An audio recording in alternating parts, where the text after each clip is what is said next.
O apóstolo Paulo faz uma revelação, para mim, muito importante nesse texto, que diz respeito à ação da palavra de Deus em nós. Então vamos lá. 1 Tessalonicenses, capítulo 2, versículo 13.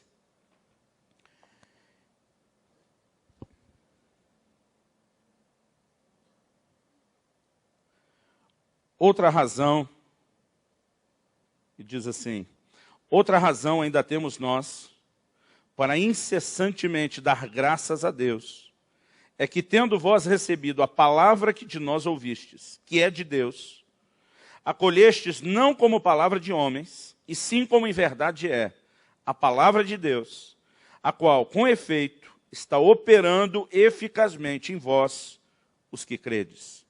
Nesse texto bíblico, o apóstolo Paulo primeiro elogia a atitude correta dos tessalonicenses em relação à palavra que ele pregou e diz: vocês a receberam não como palavra de homens, vocês não receberam apenas o discurso de um homem, vocês receberam o que ela de fato é, aquilo que está sendo proclamado, vocês a receberam como palavra de Deus. E ao fazer essa afirmação, ele conclui dizendo: a qual com efeito está operando eficazmente em vós, os que credes. Outra versão diz: a qual opera em vós os que credes. A palavra que o apóstolo Paulo usa, que foi traduzido a qual opera em vós, é a palavra grega energeu, que significa ser eficaz, atuar, produzir ou mostrar poder, trabalhar para alguém ou ajudar alguém, efetuar ou mostrar-se operativo. Está falando de realização. E uma coisa que nós precisamos reconhecer é que a palavra de Deus, ela tem o poder de agir, de produzir algo nas nossas vidas. Você pode dizer amém? Jesus disse: nem só de pão viverá o homem, mas de toda a palavra que sai da boca de Deus. Ela é alimento para o nosso espírito. A Bíblia diz que a fé vem por ouvir e ouvir a palavra de Cristo. Então ela é alimento para a nossa fé.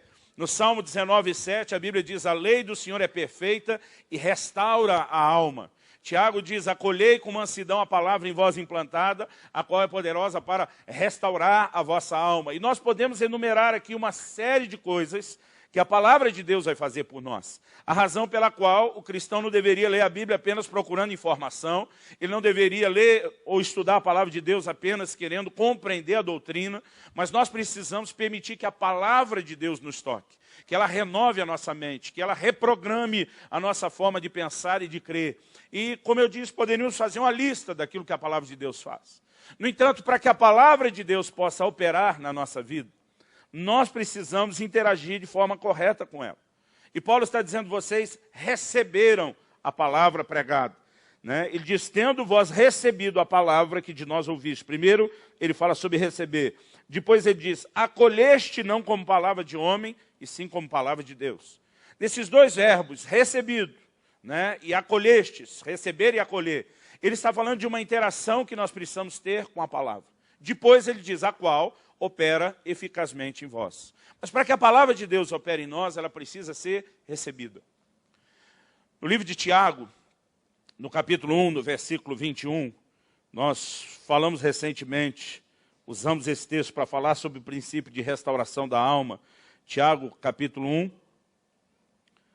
já no versículo 21, ele diz: portanto, despojando-vos de toda impureza e acúmulo de maldade, acolhei com mansidão a palavra em vós implantada, a qual é poderosa para salvar a vossa alma. Aí ele diz assim: tornai-vos, pois, praticantes da palavra, e não somente ouvintes, enganando-vos a vós mesmos. O que a Bíblia nos mostra é que receber a palavra precisa ser mais do que ouvir. O que Paulo está dizendo aos Tessalonicenses não é que eles apenas ouviram a palavra, mas eles receberam, eles acolheram. Tiago aqui está dizendo: acolhei com mansidão. E ele mostra que acolher a palavra não é apenas ouvir, mas é criar com ela o que nós podemos chamar de um vínculo, um comprometimento. Aquela disposição de dizer: o que eu estou ouvindo não vai apenas entrar por um ouvido e sair por outro, ou não vai apenas entrar e ficar no nível da minha cabeça, mas precisa produzir mudanças na minha vida. Precisa me levar a atitudes práticas. E essa disposição de praticar, de obedecer à palavra, é o que nós podemos chamar do comprometimento com a palavra. E a primeira coisa que eu quero começar a falar é desse comprometimento, é dessa interação, é dessa coisa de dizer, a palavra de Deus não vai apenas passar por mim, mas eu vou segurá-la, eu vou retê-la, eu vou fazer com que ela se torne parte da minha vida. Porque para que a palavra de Deus produza resultado, precisamos dessa interação. E eu creio que você quer que a palavra de Deus haja na sua vida. Você pode dizer amém? Em Mateus, no capítulo 13, eu quero que você abra lá comigo, Mateus, capítulo 13. O Senhor Jesus conta a parábola do semeador, a partir do versículo 3. Mateus capítulo 13, a partir do versículo 3.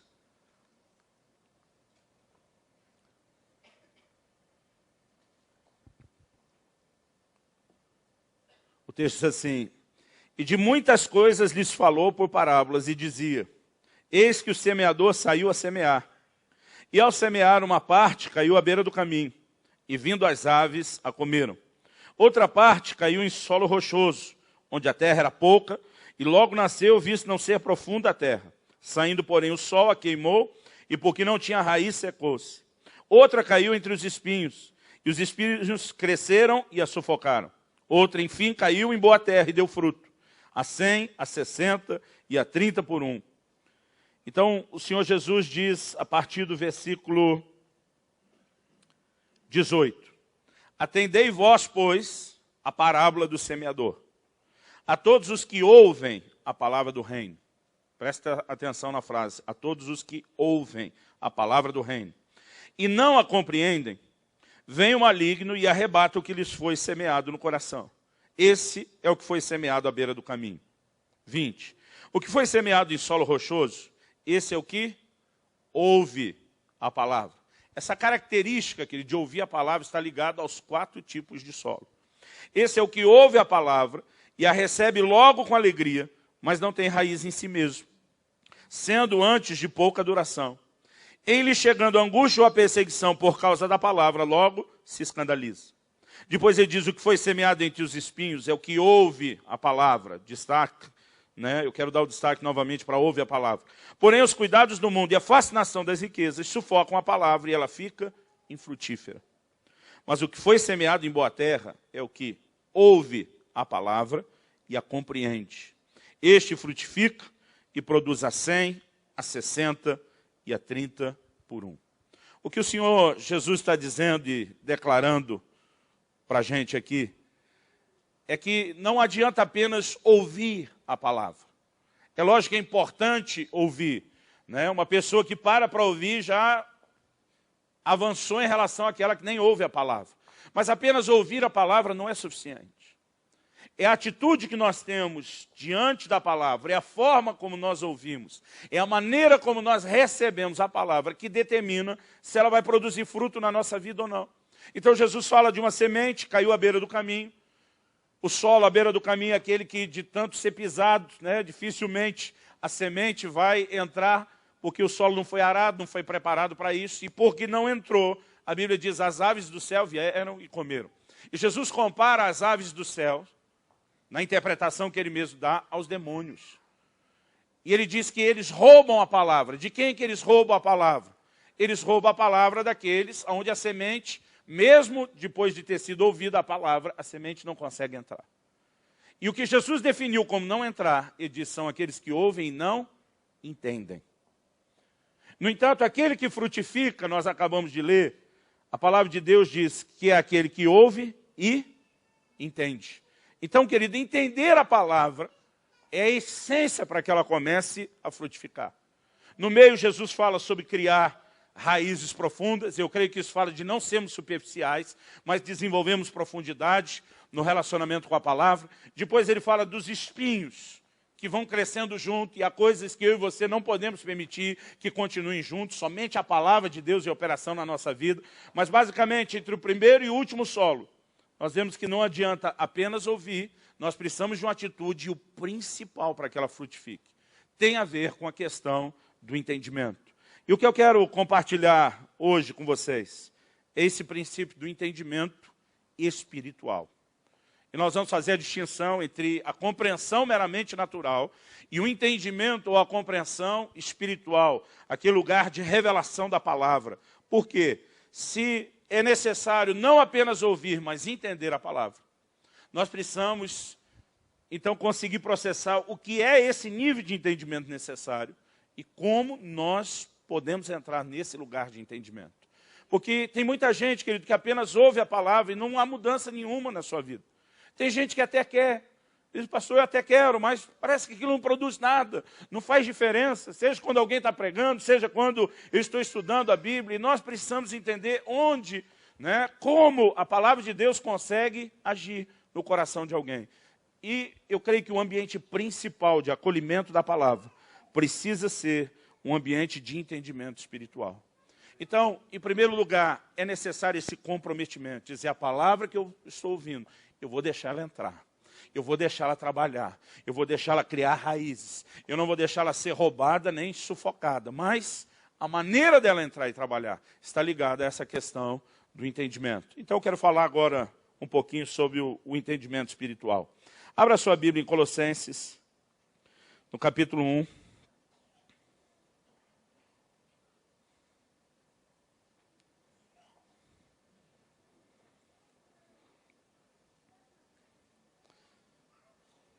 Colossenses, capítulo 1.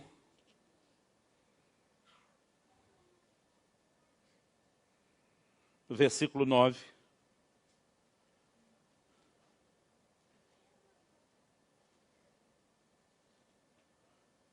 Onde o apóstolo Paulo diz o seguinte. Ele diz, por essa razão também nós, desde o dia em que o ouvimos, não cessamos de orar por vós e de pedir que transbordeis de pleno conhecimento da sua vontade, em toda a sabedoria e entendimento espiritual. Se você puder, grifa essa frase, entendimento espiritual. E diz, em toda a sabedoria e entendimento espiritual, versículo 10, a fim de viverdes de modo digno do Senhor, para o seu inteiro agrado, frutificando em toda boa obra e crescendo no pleno conhecimento de Deus. Irmãos, para que a gente possa ter uma vida frutífera, para que a gente possa viver para o inteiro agrado do Senhor, de modo digno do Senhor, frutificando, crescendo no pleno conhecimento, o apóstolo Paulo diz, a gente não para de orar, que vocês transbordem do quê? De sabedoria, e ele diz, e de entendimento espiritual. Eu creio que o entendimento espiritual é a chave para que a palavra de Deus possa operar na nossa vida e possa nos levar a esse lugar de frutificação. Então, olhando para essa oração de Paulo, eu quero, juntamente com aquilo que Jesus falou, dar um patamar de importância enorme à questão do entendimento espiritual, e eu quero que a gente preste um pouquinho mais atenção nos detalhes dessa parábola do semeador em Mateus 13. No Evangelho de Marcos, no capítulo 4, no versículo 13, que relata a mesma parábola do semeador, ali a gente tem um detalhe interessante. Em Marcos 4,13, Jesus diz assim, como vocês esperam entender as demais parábolas, se não entenderem essa? Eu gosto da forma como a NVI, a Nova Versão Internacional, traduziu esse texto. E eu queria ler esse texto na NVI, Evangelho de Marcos, capítulo 4, versículo 13, onde o Senhor Jesus faz a seguinte pergunta. Então Jesus lhes perguntou, vocês não entendem essa parábola? Como então entenderão todas as outras? E Jesus faz essa pergunta antes de explicar. E quando ele disse, vocês não entendem essa, como é que vão entender o resto? Jesus, na verdade, está dizendo que aqui nós temos uma chave. Existe algo que ele ensinou nessa parábola, que é o caminho para que a gente entenda todo o restante do seu ensino, todo o restante da sua ministração, da sua palavra. Então, eu acho que nós precisamos olhar e descobrir o que é essa chave, descobrir o que é esse segredo. Porque é justamente a falta de compreensão disso que está nos privando a entrar naquele lugar mais profundo que Deus tem. Então, nós lemos aí Mateus capítulo 13, agora há pouco, eu quero que você volte para lá. Primeiro nós lemos do versículo 3 até o versículo 8, onde Jesus conta a parábola. Depois nós lemos a partir do versículo 18, onde ele explica a parábola que ele contou. Mas eu quero que a gente observe agora o recheio. O que aconteceu, o que ele falou entre a parábola e a explicação para os discípulos. Porque aqui a gente também vai entender algo importante. Quando Jesus termina de contar a parábola do semeador, ele diz no versículo 9, eu intencionalmente não li antes, mas eu creio que essa parábola não pode ser lida sem o versículo 9. O Senhor Jesus termina dizendo assim, aquele que tem ouvidos para ouvir, ouça. Aliás, pensa numa frase, numa declaração que vai ser muito repetida. Só aqui no capítulo 13, Jesus fala isso no versículo 9 e no versículo 43. Mas ao longo dos evangelhos você vai ver muito essa frase. Quem tem ouvidos para ouvir, ouça. O que me deixa muito claro uma mensagem de que a responsabilidade de como se ouve é nossa. E eu quero falar isso antes de ler esse texto, porque eu vejo muita gente distorcendo o que nós vamos ler, como se Deus é que decidiu que alguns vão compreender e Deus decidiu que outros não vão compreender. Mas, na verdade, a responsabilidade sobre como ouvir é toda nossa. No livro do Apocalipse, por exemplo, só no capítulo 2, no versículo 7, 11 e 17, na verdade, Jesus fala isso para todas aquelas igrejas da Ásia.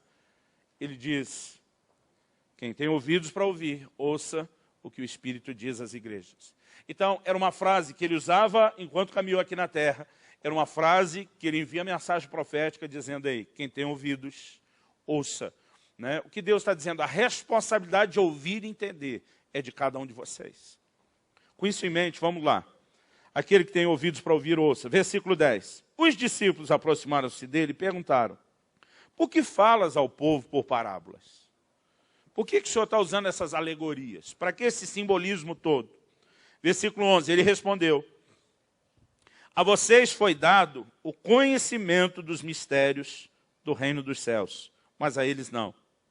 A quem tem, será dado, e esse terá em grande quantidade. De quem não tem, até o que tem, lhe será tirado.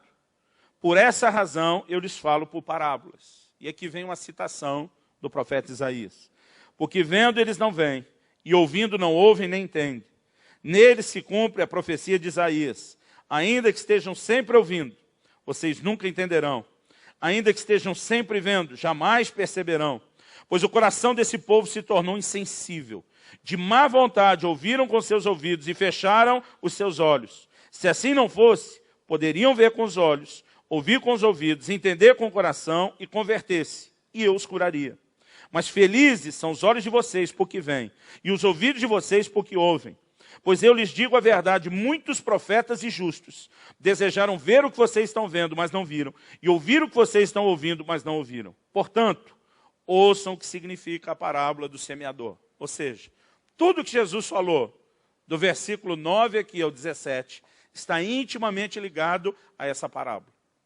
E eu tenho visto muita gente usar o texto do profeta Isaías para dizer que Deus, de forma arbitrária, unilateral, decidiu que alguns judeus não entenderiam, não teriam a revelação de quem é Jesus e que outros teriam. Mas durante todo o texto, o Senhor está falando a respeito da responsabilidade que nós temos de ouvir, de decidir ouvir e como ouvir. Depois ele condena e diz, o coração do povo se tornou insensível.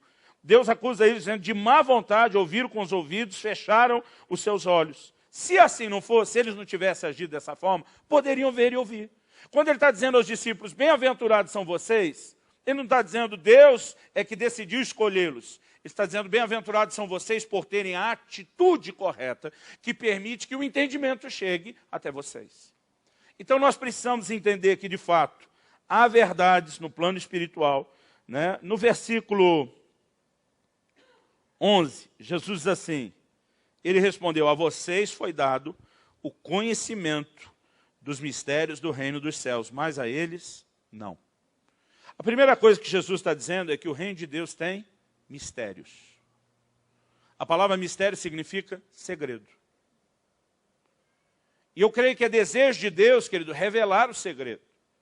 Deus não estabeleceu esses mistérios e esses segredos só para deixar a gente se coçando de vontade. Eu não sei você, irmão, mas pensa num cara curioso, sou eu. Eu uma vez estudei a Bíblia 4 anos seguidos, só tentando achar a resposta para um texto. E quando chegar no céu, eu fico perguntando quem é que vai fazer fila para me dar as respostas do lado de lá, porque vai ter pergunta. E eu fico empolgado quando a Bíblia diz que, então, conheceremos plenamente, como também somos plenamente conhecidos. Né? Para mim, isso é Deus fazendo uma promessa que vai satisfazer a curiosidade. Mas a Bíblia fala sobre mistérios que nós já podemos entender agora. Deuteronômio 29 fala que as coisas ocultas pertencem a Deus, mas as reveladas a nós e nossos filhos para sempre. E tem coisas que ele tem segredos que Deus está colocando à disposição, mas elas estão no ambiente de revelação. Elas só são segredos, só são mistérios, enquanto nós não entramos no lugar de revelação. Quando nós entramos no lugar de revelação, nós começamos a compreender essas coisas. No Salmo 25:14, a Bíblia diz assim: o segredo do Senhor é para aqueles que o temem, aos quais ele dará a conhecer a sua aliança. Outra versão diz a intimidade do Senhor. Mas existem aquelas coisas, querido, que Deus não expôs para todo mundo, mas ele está colocando à disposição para aqueles que realmente queiram entrar nesse lugar. Então, eu olho o que Jesus está dizendo e tem pelo menos 3 verdades aqui importantes. Em primeiro lugar, o reino de Deus tem mistérios. Segundo, os discípulos podiam conhecê-los. E, em terceiro lugar, os judeus em geral não podiam conhecê-los. Em Mateus 13:12, logo depois de falar dos mistérios do reino, Jesus diz assim: a quem tem, será dado, e esse terá em grande quantidade, em abundância. De quem não tem, até o que tem lhe será tirado. Do que Jesus está falando? Todo o contexto, o antes, o durante e o depois, está falando de entendimento espiritual. Deus está dizendo, a quem tem, vai lhe ser dado mais. Porém, a quem não tem, até o pouco que tem, vai ser tirado. Isso significa o quê, querido? Se nós entramos no lugar de entendimento espiritual da palavra, nós estamos abrindo um caminho onde nós vamos receber cada vez mais entendimento e compreensão da palavra. Você pode dizer amém? Mas quando nos fechamos ao nível de entendimento espiritual, além da gente não crescer, porque no reino de Deus ninguém fica parado, estagnado, ou você está avançando ou está retrocedendo. Então, quem não entra no lugar de entendimento espiritual, além de não progredir, ele ainda começa a perder aquilo que tem. Abre comigo no livro de Hebreus, no capítulo 5 do livro de Hebreus. E eu quero que a gente possa ver isso junto. Hebreus capítulo 5, versículo 11. O autor da carta aos Hebreus diz assim: quanto a isso, ele está falando de tipologia bíblica, temos muito que dizer, coisas difíceis de explicar, porque vocês se tornaram lentos para aprender. Eu estou usando a NVI, a Nova Versão Internacional. Quando ele diz coisas difíceis de explicar, não é porque as verdades em si não podem ser explicadas. Ele fala que a razão de ser difícil de explicar é a maneira como eles decidiram agir. Ele diz, vocês se tornaram tardios, diz outra versão, lentos para aprender. Mas o original diz tardios para ouvir. Porque nós estamos falando que a maneira como ouvimos é que determina o resultado. Vamos continuar lendo. Versículo 12. Embora a essa altura, a altura da vida cristã, o tempo de vida cristã, de caminhada, já devessem ser mestres, ou seja, vocês é que tinham que estar ensinando, vocês precisam de alguém que lhes ensine de novo, novamente, os princípios elementares da palavra de Deus. Vocês estão precisando de leite e não de alimento sólido. Aqui ele faz uma alusão à dieta da criança. E diz uma criança, irmão, você consegue imaginar um recém-nascido, você dando um caldinho de feijoada para ele, o que vai acontecer? Mas ele está dizendo, vocês já tinham que ser mestres, vocês tinham que estar ensinando os outros, mas vocês retrocederam àquele lugar de infância espiritual, onde agora eu só posso dar leite para vocês. Vocês não conseguem suportar alimento sólido. Ele continua, 13, quem se alimenta de leite ainda é criança e não tem experiência no ensino da justiça. 14, mas o alimento sólido é para os adultos, os quais têm, pelo exercício constante, têm se tornado aptos para discernir tanto o bem quanto o mal. Então, basicamente, quando ele diz, vocês agora fazem com que seja necessário ensinar de novo os princípios elementares, esse ensinar de novo é até a base que nós colocamos antes. Ele está dizendo, vocês perderam. Porque entendimento espiritual, querido, funciona exatamente como Jesus falou. A quem tem, se ele há dado, e vai ter muito mais. Mas a quem não tem, até o que tem, vai ser tirado. Ou nós estamos crescendo no entendimento espiritual, ou nós estamos retrocedendo. E é importante, querido, que eu e você possamos compreender isso, porque eu acredito que isso vai determinar a maneira como nós vamos nos relacionar com Deus, com a palavra de Deus e com as coisas espirituais. Quando a gente percebe que a chave é o entendimento espiritual, e por que eu estou falando isso, querido? Muitas pessoas tentam viver a vida cristã no plano natural. E é impossível ele chegar em qualquer lugar profundo dessa forma. A Bíblia diz, João capítulo 4, nós vemos uma afirmação de Jesus quando ele diz, Deus é espírito, importa que os seus adoradores o adorem em espírito. Em 1 Coríntios 6, Paulo escreve e diz, aquele que se une ao Senhor é um só espírito com ele. Qual o lugar de união, de comunhão ou de adoração com Deus? É no nível do nosso espírito. A Bíblia diz em 1 Tessalonicenses 5:23, e o vosso espírito e alma e corpo sejam guardados irrepreensíveis até a vinda do Senhor. O ser humano é um ser, eu gosto de chamar tripartido. Ele tem 3 partes muito distintas. A Bíblia fala de espírito, alma e corpo. Tem muita gente que fala corpo, alma e espírito. Eu prefiro seguir a linha que Paulo apresentou. Ele fala primeiro espírito, alma e depois corpo, porque você não é o seu corpo. Quando Paulo diz, eu desejo partir e estar com Cristo, quem vai ao encontro de Cristo não é o corpo, não agora, é o espírito. Então, quando ele diz, eu desejo partir e estar com Cristo, ele não está falando da carcaça do corpo, ele está falando do seu ser espiritual. Porque nós somos, em essência, queridos, seres espirituais. Deus nos criou a sua imagem e semelhança.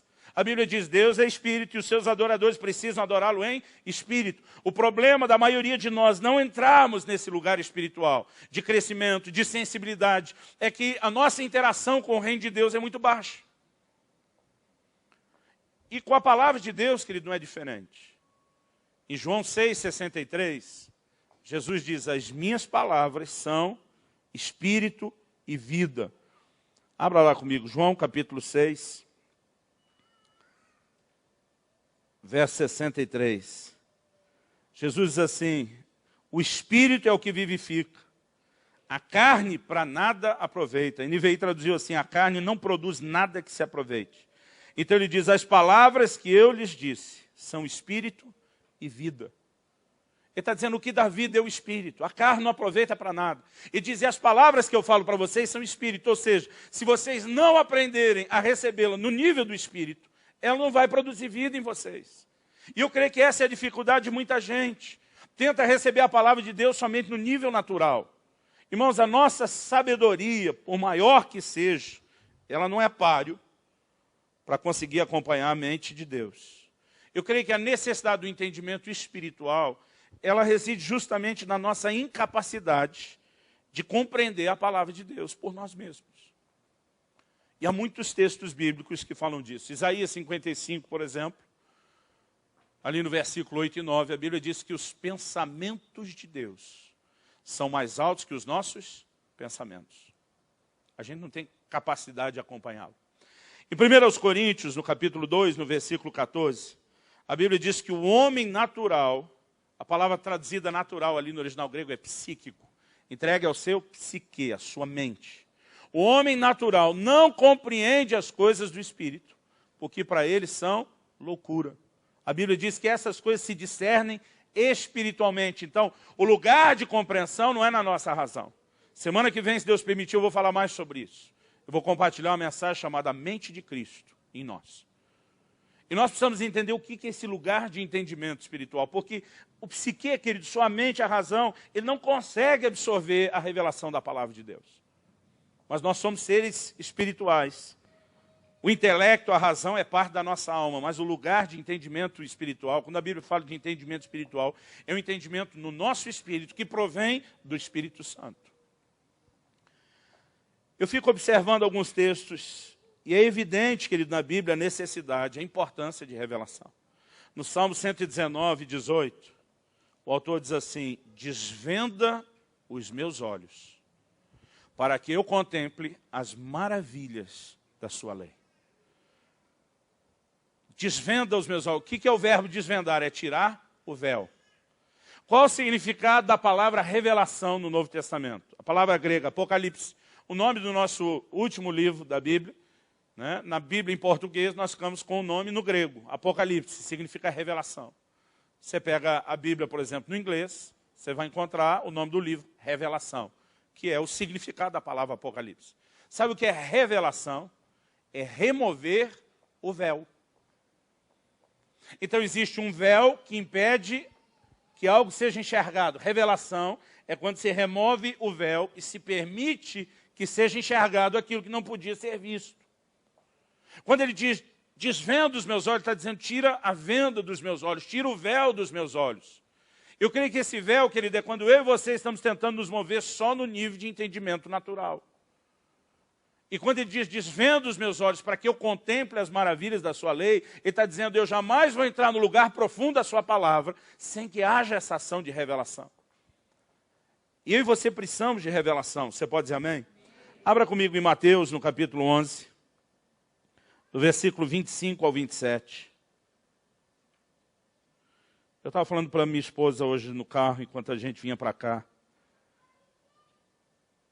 Eu falei para ela, eu estou com vergonha de ter passado tanto tempo sem falar de coisas tão importantes para a igreja. Agora, algumas vezes, quando nós queremos entrar em alguns assuntos, a preocupação é a mesma daquela de Hebreus. Eu tenho muito que dizer, mas coisas difíceis de explicar, porque vocês se tornaram tardios em ouvir. Algumas chaves, querido, que são poderosas para a nossa relação com Deus. Em Mateus 11, de 25 a 27, a Bíblia diz assim, naquela ocasião Jesus disse, eu te louvo, Pai, Senhor dos céus e da terra, porque escondeste essas coisas dos sábios e cultos, e as revelaste aos pequeninos. Sim, Pai, pois assim foi do teu agrado. Todas as coisas me foram entregues por meu Pai. E ninguém conhece o Filho a não ser o Pai. E ninguém conhece o Pai a não ser o Filho, e aqueles a quem o Filho o quiser revelar. O que está em questão aqui é revelação.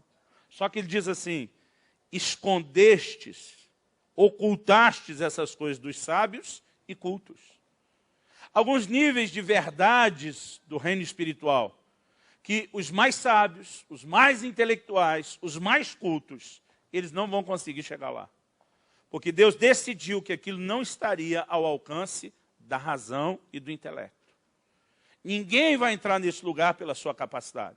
Mas Jesus está dizendo, eu te dou graça porque isso que você escondeu dos sábios e cultos, você revelou aos pequeninos. E o que eu tenho percebido, querido, é que existem pessoas que têm uma vida intensa e profunda em Deus, que conseguem entrar num lugar de compreensão da palavra muito mais profundo que muito doutor em teologia. E eu não estou falando, querido, contra o estudo e a informação. Eu estou falando contra uma atitude de achar que esse nível de estudo apenas é que vai te levar ao lugar onde se precisa. Jesus está dizendo, o Pai decidiu esconder alguma dessas coisas dos sábios. E eu quero te mostrar outros textos bíblicos que confirmam isso. Em 1 Coríntios, no capítulo 1. 1 Coríntios, capítulo 1, versículo 17.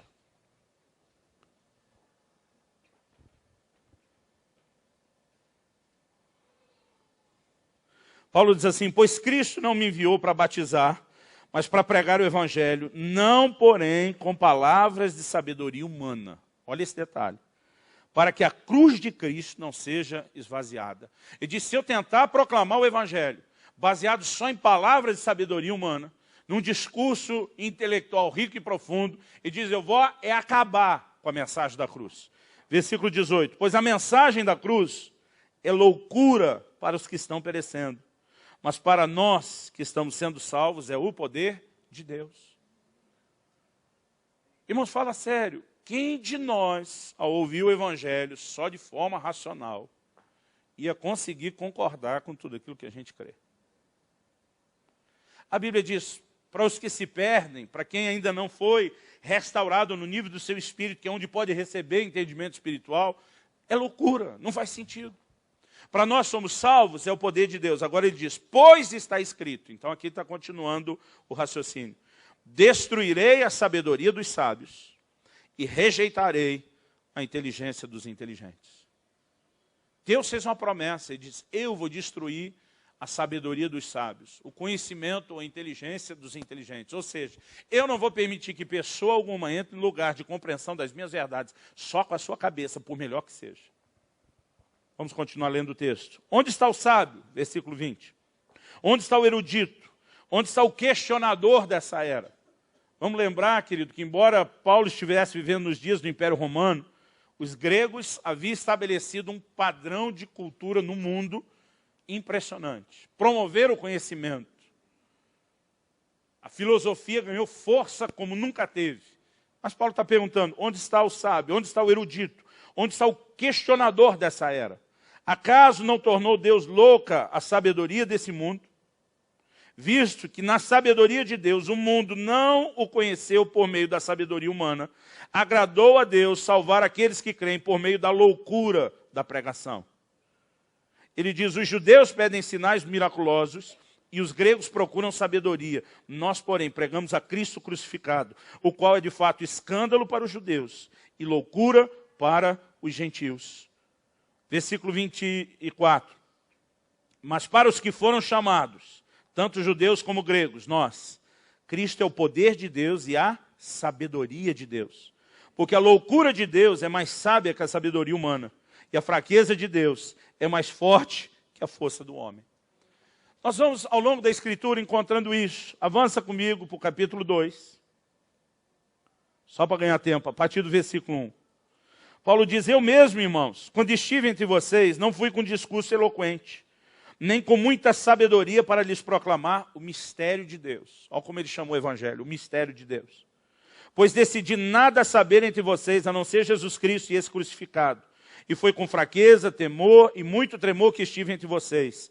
A minha mensagem e a minha pregação não consistiram de palavras persuasivas de sabedoria, mas consistiram de demonstração do poder do Espírito, para que a fé que vocês têm não se baseasse na sabedoria humana, mas no poder de Deus. Ele diz, a fé não se constrói sob sabedoria humana. Versículo 6. Entretanto, falamos de sabedoria entre os que já têm maturidade, mas não da sabedoria dessa era ou dos poderosos dessa era que estão sendo reduzidos a nada. Ao contrário, falamos da sabedoria de Deus, do mistério que estava oculto, o qual Deus preordenou antes do princípio das eras para a nossa glória. Nenhum dos poderosos dessa era o entendeu, pois se o tivesse entendido, não teriam crucificado o Senhor da glória. Então ele continua, todavia, como está escrito, olho nenhum viu, ouvido nenhum ouviu, esse assunto semana que vem, cena dos próximos capítulos. O problema do conhecimento, querido, humano, da sabedoria humana, eu creio que é basicamente um só. Em 1 Coríntios, no capítulo 8, o apóstolo Paulo diz assim, versículo 1 e 2, 1 Coríntios. Interessante como quando Paulo está escrevendo aos gregos, ele precisou ensinar muito mais sobre essas coisas, porque era a cultura que eles tinham. Ele diz assim, com respeito aos alimentos sacrificados aos ídolos, sabemos que todos temos conhecimento. E diz o conhecimento incha. A NVI diz o conhecimento traz orgulho, mas o amor edifica. Versículo 2. Quem pensa conhecer alguma coisa, ainda não conhece como deveria.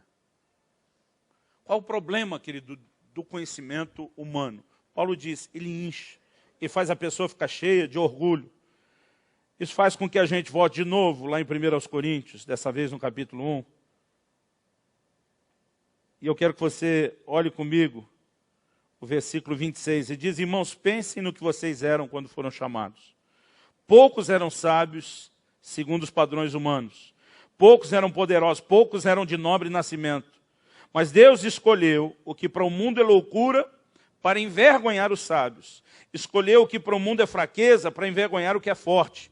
Ele escolheu o que para o mundo é insignificante, desprezado e o que nada é, para reduzir a nada o que é, a fim de que ninguém se vanglorie diante dele. Por que que Deus decidiu confundir a sabedoria dos sábios e revelar as suas verdades aos pequeninos? Para que ninguém se ache, em outras palavras. Irmão, é muito fácil você saber quando você está perto de alguém que estudou bastante. Ele gosta de mostrar isso.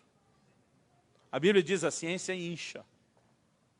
De vez em quando eu tenho algumas conversas com algumas pessoas que dentro de mim me dá um desespero.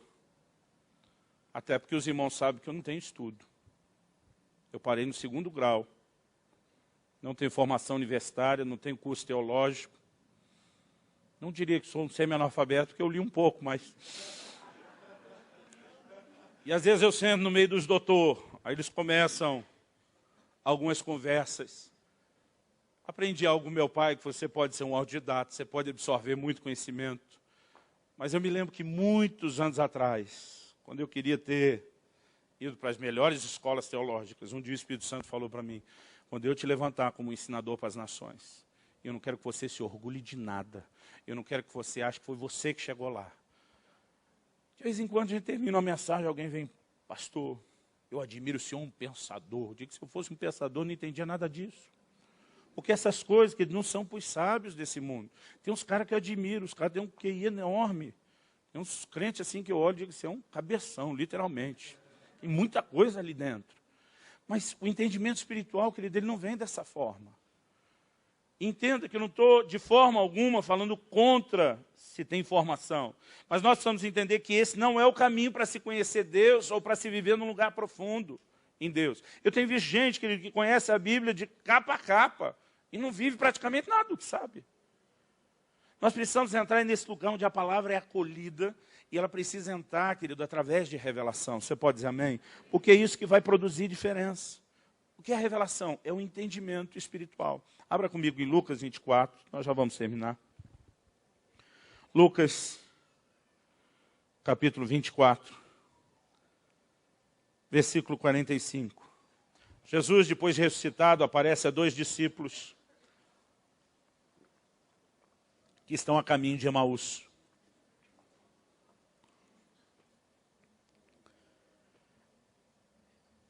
E ele começa a conversar com eles sobre as Escrituras. Versículo 44, disse-lhes, foi isso que eu lhes falei enquanto ainda estava com vocês. Era necessário que se cumprisse tudo o que a meu respeito está escrito na lei de Moisés, nos profetas e nos salmos. E o texto diz assim, então lhes abriu o entendimento, para que pudessem compreender as Escrituras. E lhes disse, está escrito que o Cristo haveria de sofrer e ressuscitar dos mortos no 3º dia, e que em seu nome seria pregado o arrependimento para o perdão de pecados a todas as nações, começando de Jerusalém.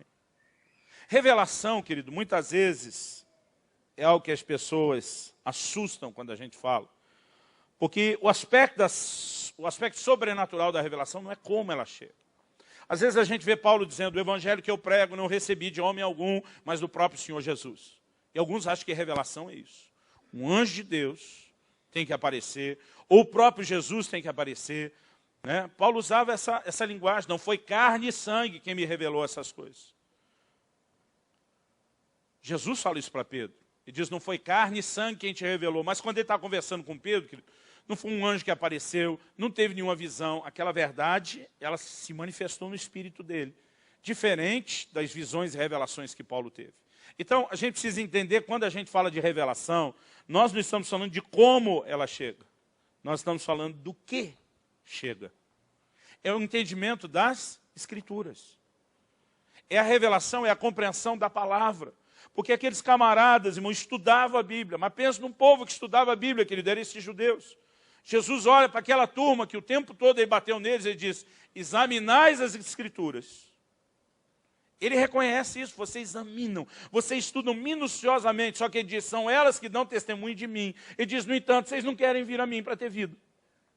Eles estudavam, mas não conseguiam enxergar. De repente, Jesus resume a coisa diante deles. Não é a própria Escritura que dizia que o Messias tinha que morrer, que tinha que acontecer. E de repente, cai a ficha, como a gente diria. Dia desses, meus filhos perguntaram, pai, o que é cair a ficha? Eu falei, entender. Ele falou, não, nós sabemos que é entender, mas por que vocês usavam isso? Eu falei, olha, vai ser mais difícil explicar. Eu falei, a gente já usou telefone, esses jogozinhos que vocês têm de videogame antigamente, para nós era um tal de fliperama, e tudo a gente usava ficha. Mas como assim ficha? Eu falei, não, era como uma moeda. Aí eles começam a rir, a conversa tem que parar. Cada vez que eu falo caiu a ficha, eu penso, nós estamos desatualizados. Completou o download, pronto. A compreensão da palavra, querido, é algo que vai acontecer no nível do nosso espírito. E para que eu e você possamos compreender a palavra, eu quero concluir com isso. Em primeiro lugar, a gente tem que se encher da palavra. Não vai ter revelação da palavra, querido, para quem não tem a palavra. Quando Jesus abriu o entendimento deles, era para entender o quê? As escrituras que eles já tinham colocado para dentro deles. As mesmas escrituras que eles estão ali debatendo, discutindo, sem conseguir entender. Mas o primeiro passo, querido, para você chegar lá, é se encher da palavra. Em Colossenses 3,16, a Bíblia diz, habite ricamente em vós a palavra de Cristo. Muitas vezes, quando eu comecei a estudar a Bíblia na adolescência, eu desanimava. Porque tinha tanta coisa, querido, que eu não entendia. É lógico que ainda tem coisas que hoje eu me bato, mas com o tempo isso vai ficando, né, o volume vai diminuindo. Mas eu lembro que um dia alguém falou assim, pensa que você está num trabalho de montar um quebra-cabeça, um grande quebra-cabeça. Eu não sei quantos já se empenharam nesses quebra-cabeças de 1000 e tantas peças.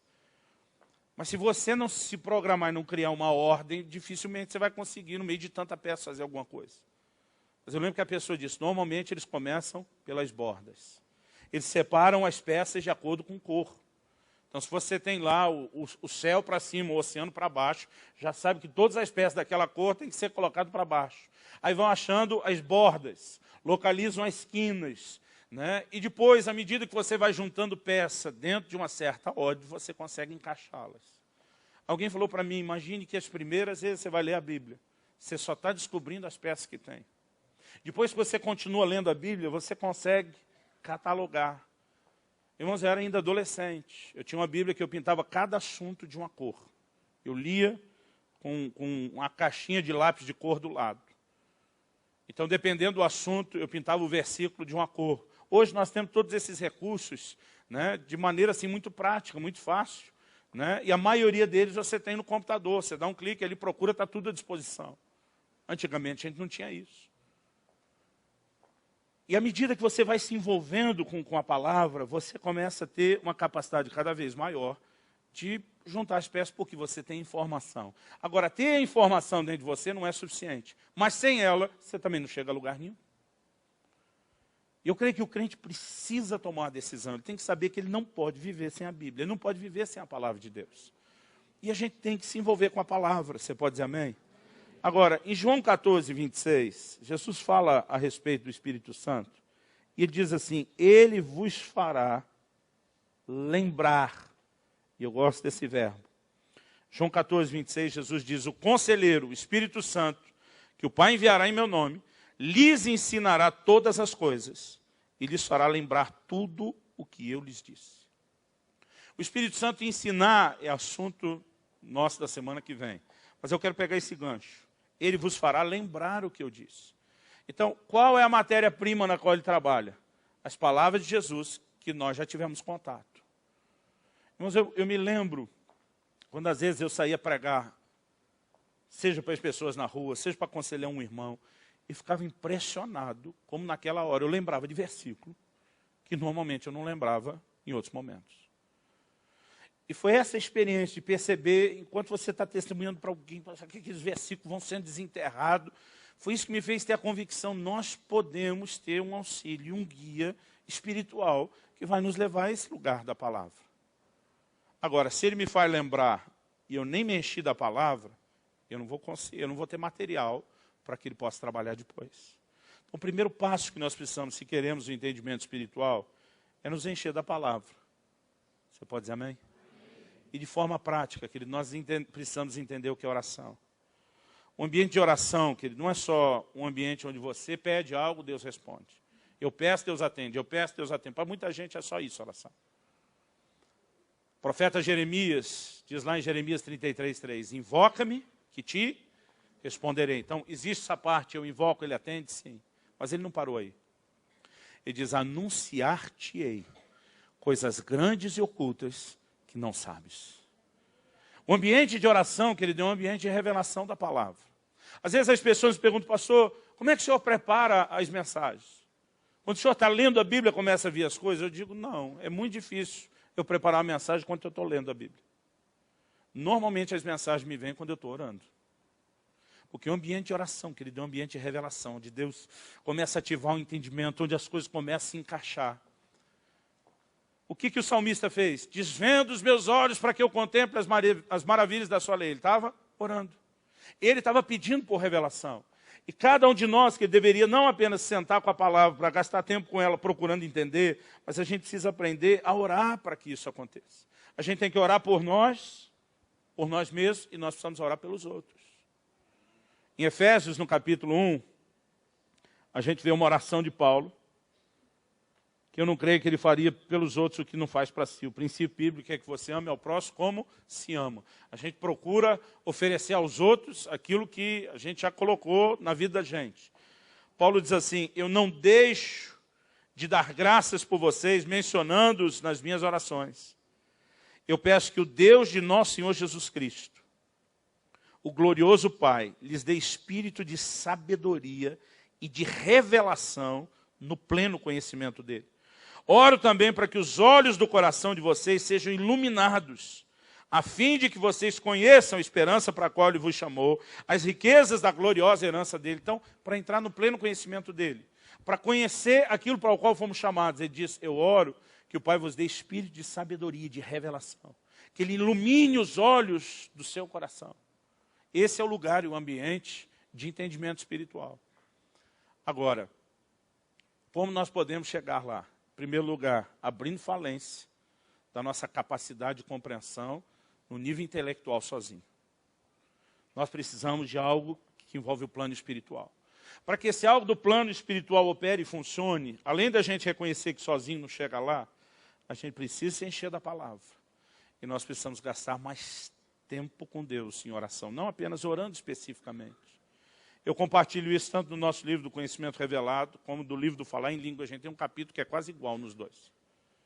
Eu falo sobre, quando a Bíblia diz que aquele que fala em línguas e em espírito ora e fala mistérios, a gente faz uma abordagem para mostrar como um dos benefícios da oração no Espírito Santo, em outras línguas, é falar dos mistérios da palavra. O ambiente, querido, para mim, de compreensão da palavra, além de tudo aquilo que eu estudo, é principalmente quando eu estou orando, e principalmente quando eu gasto tempo orando no Espírito Santo, orando em outras línguas. Agora, nós precisamos, querido, obviamente, entender o processo. E na semana que vem, se Deus permitir, eu quero falar um pouco sobre essa ação do Espírito Santo em nós e como nós vamos cooperar com Ele. Mas para que Ele possa nos ensinar e nos fazer lembrar, nós temos que fazer a nossa parte. Ela começa da decisão de como vamos ouvir. Eu vou receber isso só no nível da nossa mente, da minha mente, ou eu quero me abrir no meu espírito, eu quero ter esse entendimento espiritual, porque a compreensão da palavra faz frutificá-la. Depois de decidir como ouvir, reconhecendo que só aqui não dá, e a palavra precisa entrar no lugar mais profundo, eu quero cooperar com Deus. Não apenas mudando a atitude de ouvir, mas ouvindo. Então eu tenho que ter a atitude correta, sim, mas eu preciso me encher da palavra, eu preciso ler a Bíblia, eu preciso ser exposto, né, ao ensino da palavra. E obviamente fazendo isso, não apenas com aquele anseio de entender em Deus, mas orando, buscando isso. Esse é o caminho, querido, para que a gente ande nesse lugar de entendimento espiritual. Você pode dizer amém? Vamos ficar em pé.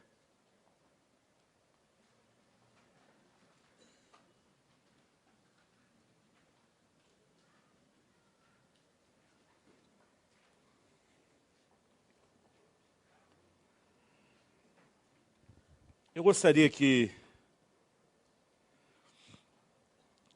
a gente pudesse orar junto essa hora. Em alguns momentos, quando eu via na Bíblia que o Senhor Jesus lhes abriu o entendimento, eu sabia que Deus podia intervir nisso, mas muitas vezes parecia para mim que Deus só fazia isso para que Ele queria.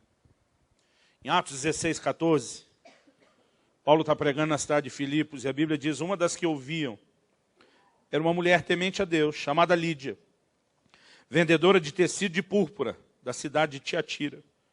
A Bíblia diz: e o Senhor abriu seu coração para atender a mensagem de Paulo. Quem não está no lugar de entendimento espiritual, que normalmente ele está preso no terreno da cegueira. Paulo escreve aos Coríntios e diz que o Deus desse século cegou o entendimento dos incrédulos, para que não lhes resplandeça a luz do Evangelho de Cristo. A questão, querido, é espiritual. Agora, eu percebo que alguns, por exemplo, em 2 Coríntios 3, o apóstolo Paulo diz que o mesmo véu que Moisés colocou no seu rosto, numa atitude de simulação, e diz, o véu passou sobre os judeus. Ele não está falando de um véu literal. Ele está falando daquela atitude de engano, de dissimulação de Moisés, de não querer que ninguém visse que a glória já tinha sumido, até ele dar o refil. A Bíblia diz que isso passou. E ele diz, até hoje, quando Moisés é lido, quando diz Moisés é lido, ele está falando da Escritura. Ele diz, um véu está sobre o coração dos judeus. É a incapacidade de entrar no lugar de revelação da palavra. Isso significa, querido, que a gente pode ser gente religiosa, a gente pode ser gente que se reúne semanalmente para estudar a Bíblia, sem conseguir realmente entender a palavra de Deus, e está debaixo de um lugar de frutificação. O que eu e você precisamos entender, querido, não é apenas que a gente tem que ser santo e viver longe do pecado. Essa revelação entrar de tal forma dentro de mim e dentro de você, que nós vamos fugir do pecado e correr para se manter perto de Deus. Porque saber, querido, a maioria de nós sabe o que pode e o que não pode. Mas é quando a revelação entra que isso começa a produzir a mudança na nossa vida. Sabe que ele tem gente que muitas vezes pede ajuda. Procura a gente, pastor, eu preciso de ajuda. E eu vejo quanta gente, mesmo quando você tenta ajudar, a pessoa às vezes está vivendo num lugar de uma baixa estima terrível. E por mais que você tenta ajudar, às vezes a gente não consegue tirar a pessoa daquele lugar. Sabe por quê? Salmo 19:7 diz, a lei do Senhor é perfeita e restaura a alma. O que produz restauração, querido, é a palavra. Agora, para que ela opere, ela tem que ser entendida. Quando ela é entendida, querido, ela vai produzir resultados. De repente você está lá com a Bíblia aberta, no Salmo 27:10. E você vê Davi dizendo, ainda que o meu pai e a minha mãe me desamparem, o Senhor me acolherá.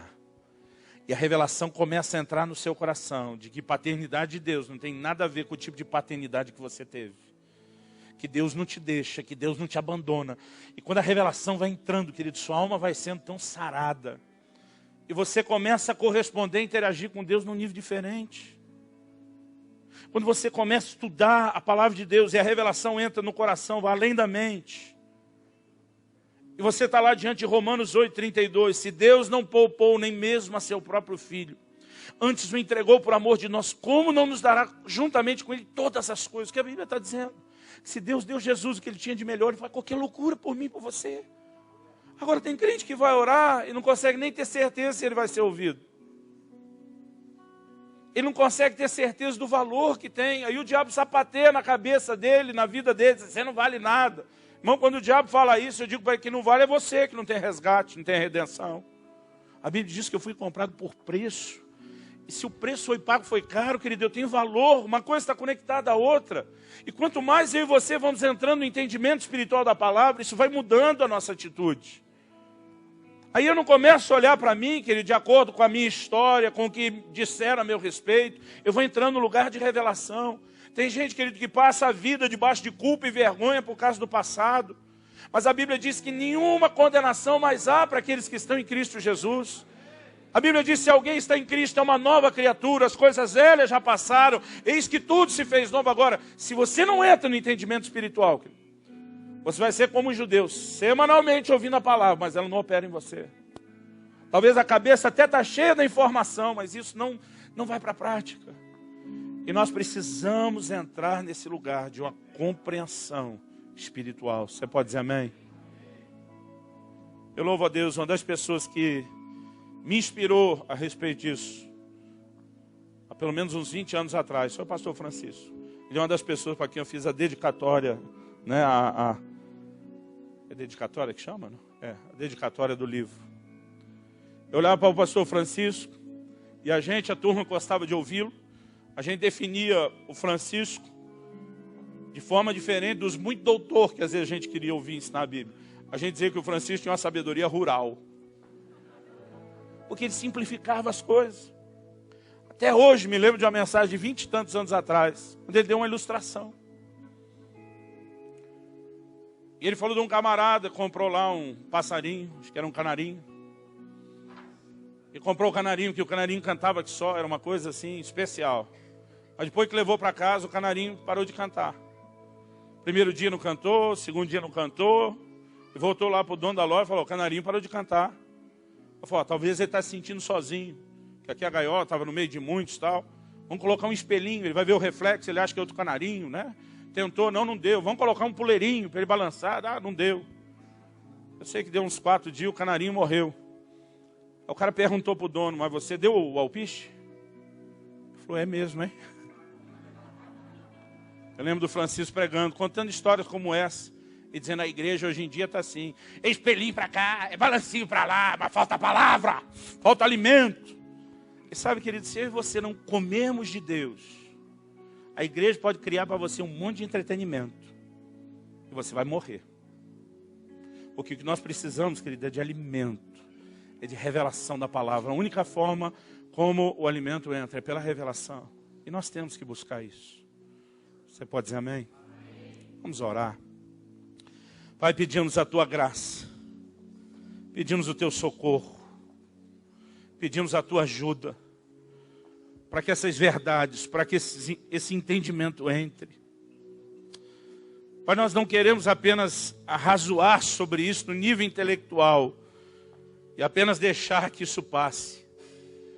Eu oro por cada um dos meus irmãos e irmãs aqui hoje. Para aqueles que nos acompanham à distância, seja pela internet ou por meio de uma gravação depois. Pai, nós queremos entrar no lugar de uma vida espiritual frutífera. Nós precisamos mais do que os cultos, nós precisamos nos sujeitar àquele lugar onde, seja nos cultos ou no dia a dia, a tua palavra de fato pode operar eficazmente em nós. E nós queremos trilhar esse caminho de entendimento espiritual, para que algo profundo e poderoso possa acontecer na nossa vida. Nós oramos e clamamos em nome do Senhor Jesus. Eu abençoo cada um hoje, clamando um tempo novo e clamando o Espírito Santo, o teu sopro. É o Senhor que pode trazer de volta o apetite pela palavra, a fome pela palavra. Como Amós profetizou, eis que vem dias, diz o Senhor, em que enviarei fome sobre a terra, não fome de pão, nem sede de água, mas de ouvir as palavras do Senhor. Nós queremos entrar nesse lugar onde a tua palavra não é acolhida apenas na mente, mas onde nós a acolhemos com mansidão no nosso íntimo, onde nós a recebemos através do entendimento espiritual e da revelação que transforma. Eu oro em nome de Jesus. Em nome de Jesus. E para a glória de Deus. Se você crê e concorda, diga amém. Você recebe essa palavra, diga eu recebo em nome de Jesus. Aleluia. Aleluia.